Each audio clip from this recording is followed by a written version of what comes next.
I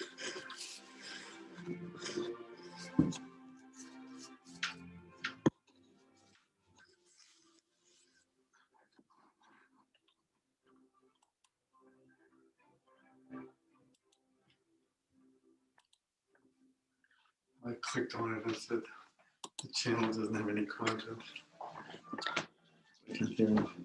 I don't know, maybe try it just when it goes live.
Hello, hello, everyone.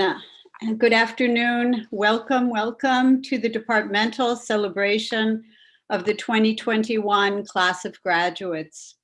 I'm Patricia McInerney, Chair of Anthropology, and I welcome friends, family, and partners. Thank you for joining us to acknowledge the achievements of both our undergraduates and our graduates. Graduate students, that is, who are gaining post-baccalaureate degrees. Today, in total, we have 77 students who are receiving a degree. 69 students are receiving a baccalaureate degree, 4 students a master's degree, and 4 students a PhD.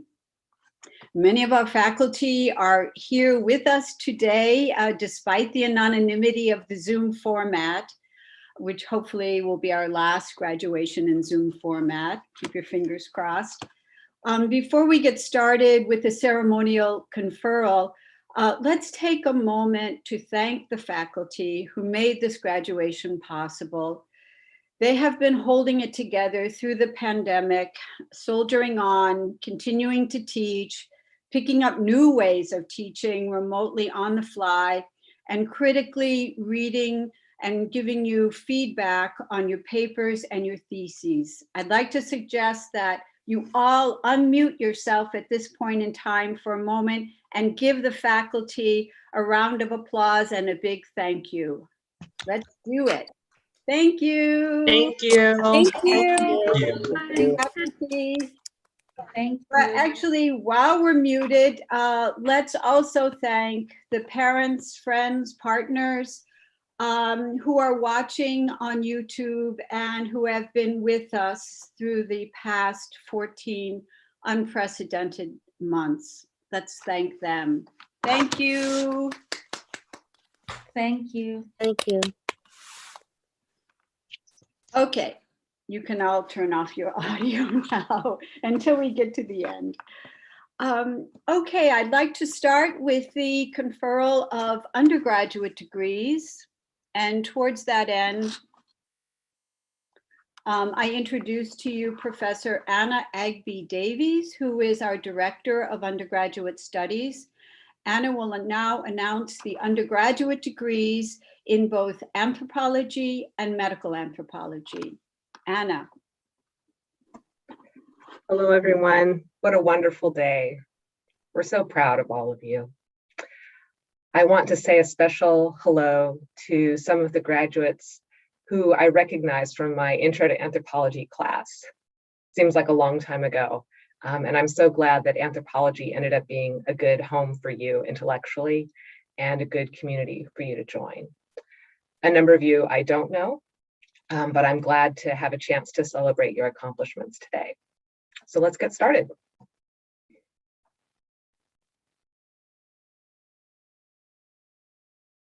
I don't have the ability to scroll. Here we go. Oh, Carlos Gabriel Alfonso. He wrote a thesis entitled,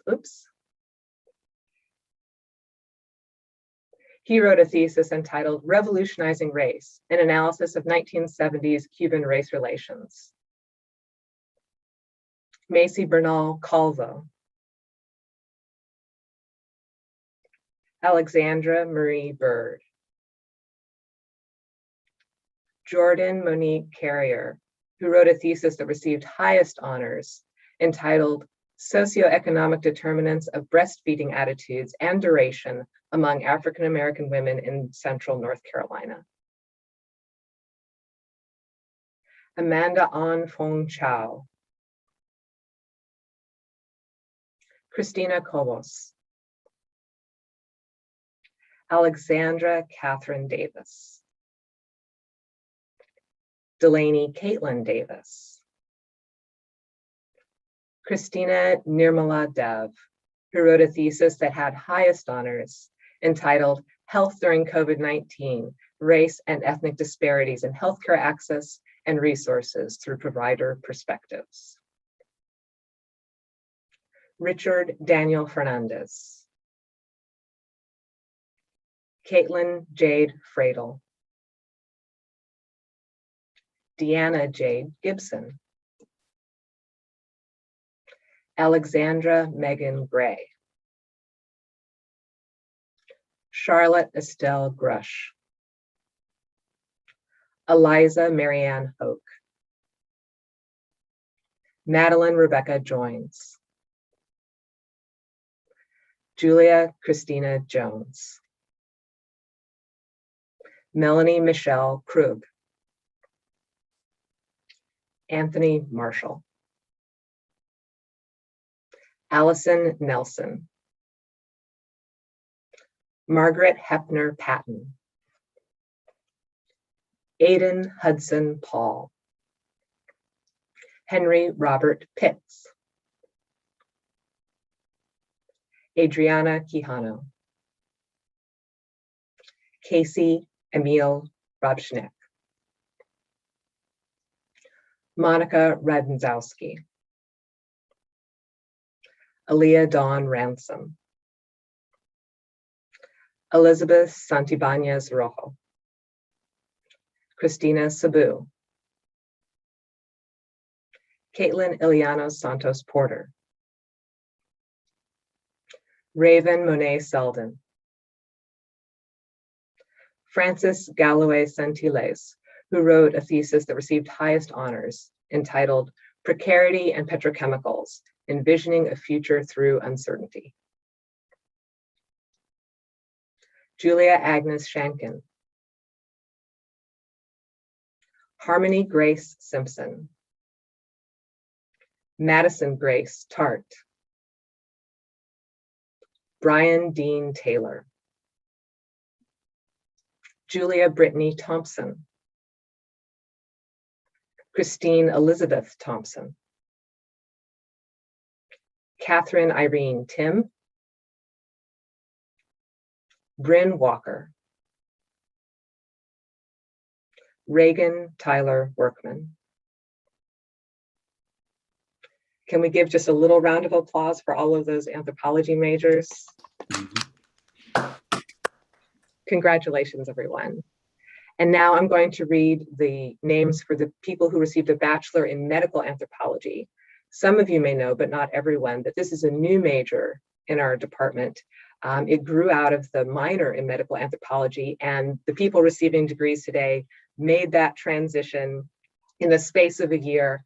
A number of you, we worked very hard between the two of us to make sure the credits lined up and that you were able to achieve a major in this new program. We're so excited for the growth, and we're so proud of you to be the first class to receive this BA in medical anthropology. And now I'd like to read the names. Parita Naresh Buva, Colleen Burns, Isabel Donalo, Grayson James Fowler, Alexandra Nicole Batista Galvan, Austin Lewis Glover, Khadija Jones, Mary Grayson Kuntz, Hannah Lindler, Kaylin Roseanne Livernois, Carly Martin, Zara Natasha Mehta, Daniel Robert Murray, Mary Parker Novak, Samuel Yosef Omesi, Ashley Louise Pirano, Alyssa Alani Portas, Zara Saifuddin, Noemi Giselle Salinas, Ya Bokeh Sarpong, Hannah Catherine Webster, Catherine Marie Welsh. And if I may say one more thing about the medical anthropology majors, the director of the program, Michelle Rifkin-Fish, wanted very much to be able to read those names for you. However, she is also a parent and her child is graduating right now. So she sends her warm wishes and best of luck to all of you. Okay, we move on now to the bachelor degrees in anthropology. And to announce the degrees, I will call upon Professor Margaret Scarry, who is the director of the Research Labs of Archaeology and also the director of the curriculum in archaeology. Okay, on behalf of the curriculum in archaeology faculty, I would like to recognize and congratulate the students who are graduating today with a bachelor's in archaeology. You've had challenges. You weren't able to get into the labs of the field, but you've persevered, and we're very proud of you. And so the students are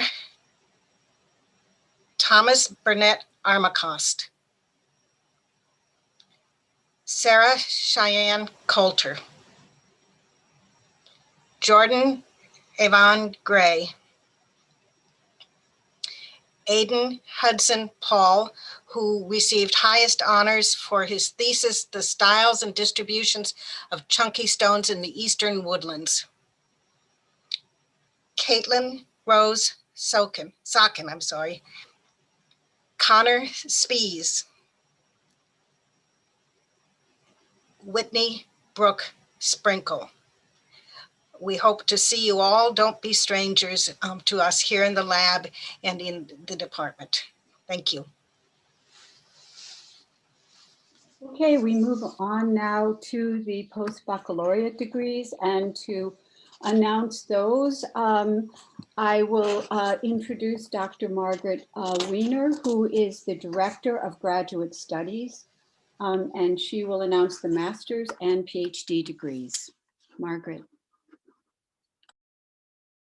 I have to unmute. It's always a pleasure to recognize the achievements of our graduate students, and we're very pleased that this year we have 4 in both the master's degrees and the PhDs, particularly during this incredibly challenging time. This is a major accomplishment, of course, to achieve either of these post-baccalaureate degrees, and we're proud. Okay. Jordan Marsham Davis' thesis title for Masters of Art was Walk It Like I Talk It, Race, Language, and Performance in Battle Rap. Annalise Marie Long, whose master's degree thesis title was Serum Levels of C-reactive protein and anti-Müllerian hormone, follicle stimulating hormone, and inhibin B in women attempting pregnancy in North Carolina. Lillian Kathleen Ondas, whose master's thesis title was Late Woodland Jars and Maize Consumption in the North Carolina, Virginia, Piedmont. Ana Y. Ramirez, whose thesis title was Disrupting the Process of Knowledge Production in Anthropology, Weaving Activist Research, Black Feminism, and Indigenous Decolonial Thought. And now we're going to talk about the people who've achieved the highest of honors, which is the degree of Doctor of Philosophy. But I think you'll have seen from the titles of those master's theses how very diverse the field of anthropology is. Dayuma Alban, dissertation title, The Gender of Oil, Gender Dynamics and Oil Extraction in the Ecuadorian Amazon.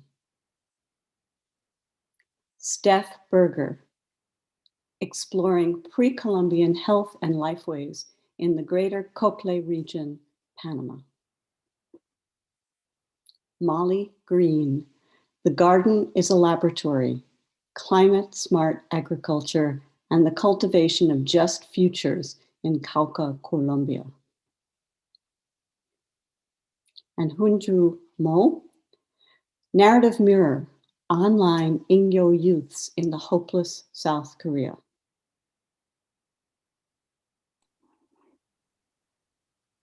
Thank you very much, Margaret. And now I have the very distinct pleasure of announcing the recipients of the 5 awards that have been established within the Department of Anthropology. The applicants this year, or the nominees rather, were very excellent. The competition was keen, and the award committee, in several instances, decided that there were 2 recipients who were equally worthy of the awards. So I will announce those now, beginning with the Honig Min Undergraduate Honors Thesis Award For an outstanding honors thesis in anthropology, the award goes to Francie Centilles. Congratulations, Francie. The Honigman Graduate Prize for an outstanding student in sociocultural anthropology. This award goes to both Amson Hagen and Anusha Hariharan. Congratulations to both of you. The Manning Dissertation Award for an outstanding doctoral dissertation in anthropology also will be shared this year by both Molly Green and Steph Berger.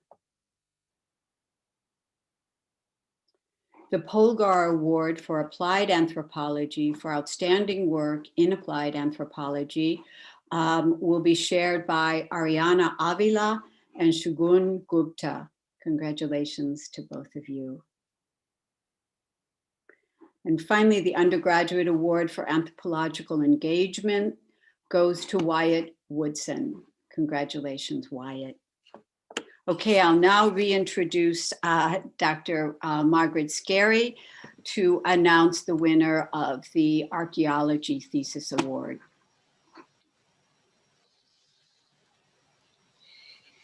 Each year, we make an award to recognize an excellent honors thesis. This year, the award goes to Aidan Paul.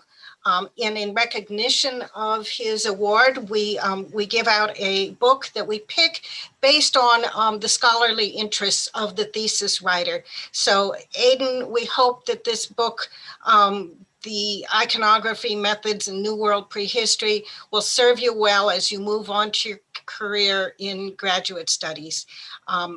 We hope that it'll be a resource for much of your time. We congratulate you and look forward to seeing you in the future. Very much.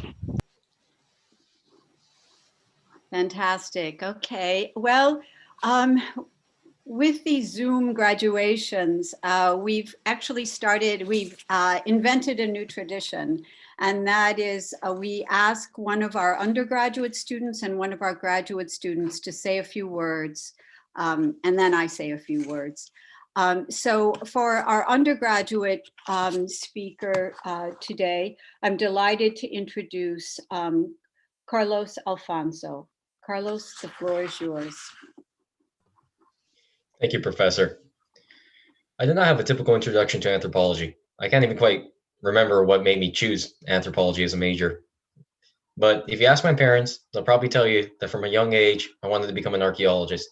And somewhere from the age of 10 to 15, I decided social cultural anthropology was the right path for me.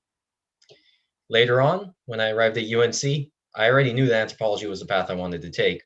I know this isn't typical for most in the major, but nonetheless, we were drawn by the same thing, the same desire to understand humanities and its various intricacies, to look at complex structures and familiarize ourselves with them. In short, to make the strange familiar and the familiar strange. That saying we've heard one too many times. We will never be done with this process, yet that was never really the goal. But I think today, on our graduation day, we're reaching a milestone in this journey. Many of us will continue our pursuits into academia, and many others, including myself, will move on to other fields. We enter a new phase of our lives, but take this second to congratulate yourselves. We did it. Take a second to look back at all the wonderful work you've done. But if you're anything like me, perhaps there's a feeling of being lost. No shame in it. I honestly didn't think I was going to get this far. Our pursuit in the last 4 years was to achieve this momentous goal, and well, here we are. What's next? Each of us may have our answers, or lack thereof, and while I cannot answer the uncertainty of tomorrow, perhaps I can put together a bit of a challenge for you all for the next phase. I'll begin by asking, what kind of person do you want to be? This seems like a daunting question. Yeah, because it is. We are about to face much more of the real world and apply what we learned in the classroom into it.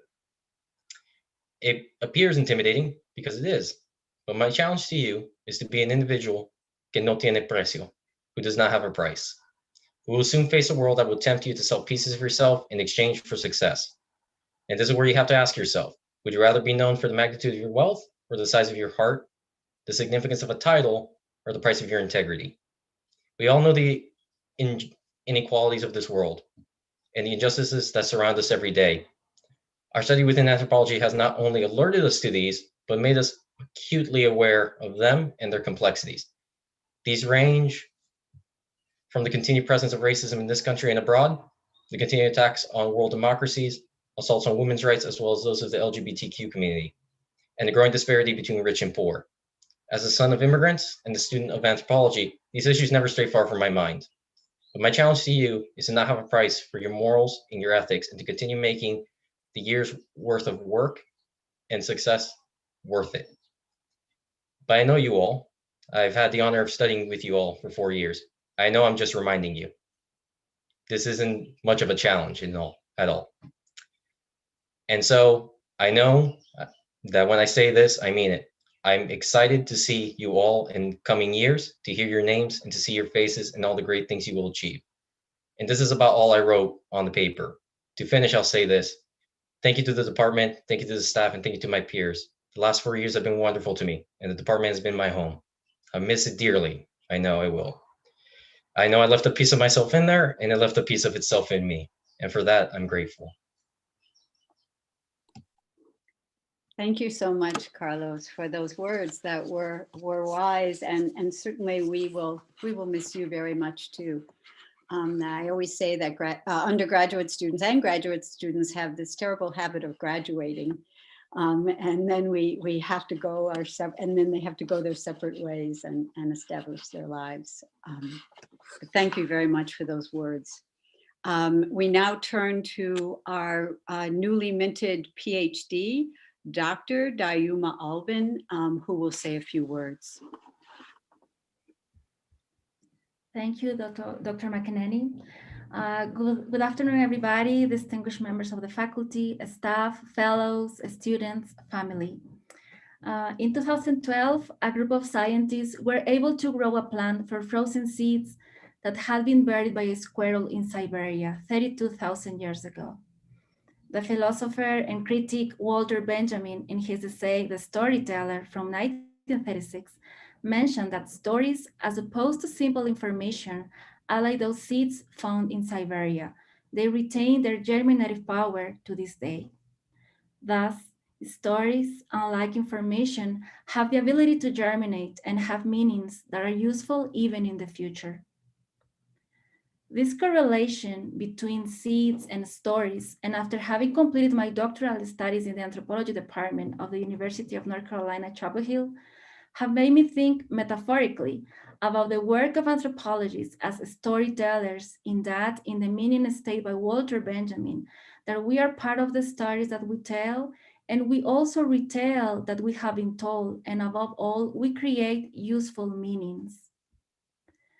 In the current context in which the production of information is a commodity, where information of repression by police in Colombia occurring right now is equal to the burning of a house in Madrid, I believe that stories, the knowledge that we anthropologists produce, contribute to considering facts in all of their complexity, in their different layers and perspectives, and they bring us closer to certainty. In a moment where on a global and a local scale, the pandemic, state repression, and economic instability increase racism and inequality, or stories growing out of critical thinking have the germinative power of the aforementioned seeds. They have the value of providing flexibility, creativity, and openness to how we see and act in time of crisis. But at the same time, they remind us of our humanity. I would like to take the opportunity I have to speak today to thank the members of our faculty of our department who, with their dedication, accompanied us through this process that culminates and we were celebrating today. To conclude, the value of critical thinking in a time of crisis, as well as the careful mentoring from the professors, especially those who make this an inclusive space, are the most valuable seeds I'm taking with me after being a graduate student in this anthropology department. Thank you. Thank you so much, Dayuma. Those are wonderful words. I'd like to say a few words myself, and will take this opportunity to think about, dwell on the words of Gerald Weisner, the Native American author who wrote of a thing called survivance. He was referring to more than survival, more than endurance or mere response, but rather an active presence and repudiation. The condition of survivance really is what we all tasted, felt, and lived for the past 14 months.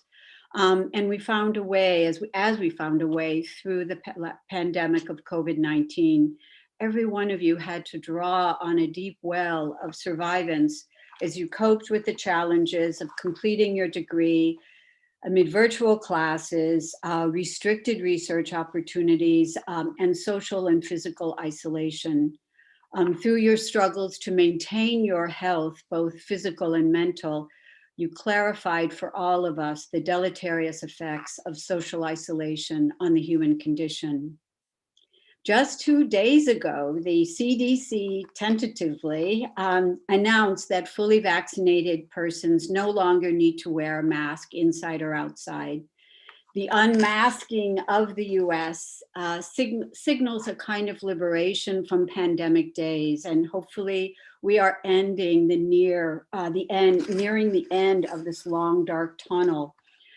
But ironically, as we all know, and as Carlos referred to in his words, the masking of America over a year ago caused, in fact, a great reveal of the inequities within society in terms of employment, childcare, and much more. As Judith Butler has noted, the pandemic also heightened the global sense of our obligations to one another and to the earth. There is exciting work ahead in reshaping our planet into a more sustainable and equitable entity. And we hope that you do not shy away from these challenges. Look at it this way. You succeeded in earning a college degree in the midst of what has been described as a once-in-a-century pandemic. There is nothing that you can't do. One of our faculty members, Glenn Hinson, was invited to give the ceremonial last lecture to the graduating senior class. And some of our seniors may have heard that lecture. Glenn emphasized engaging wonder in the midst, in the world today as a means of affirmation and survivance. And in fact, wonder is the best antidote to depression and pessimism. While a student here at UNC, we've taught you to engage with the world critically, to assess statements for their veracity, and to deploy your analytical powers, which are in fact superpowers.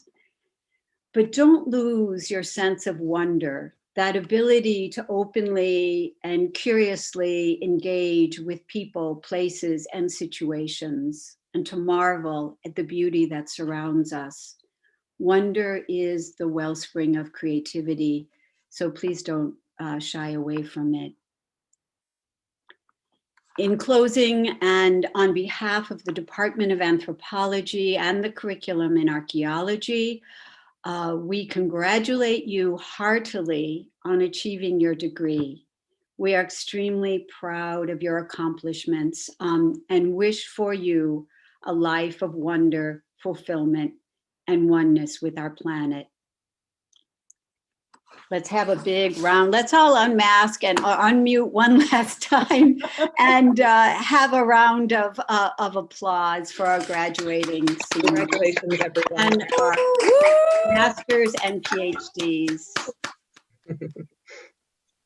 That concludes the ceremony, and thanks to all the parents, friends, family, and partners for sharing this time with us. Goodbye for now. Bye, everyone.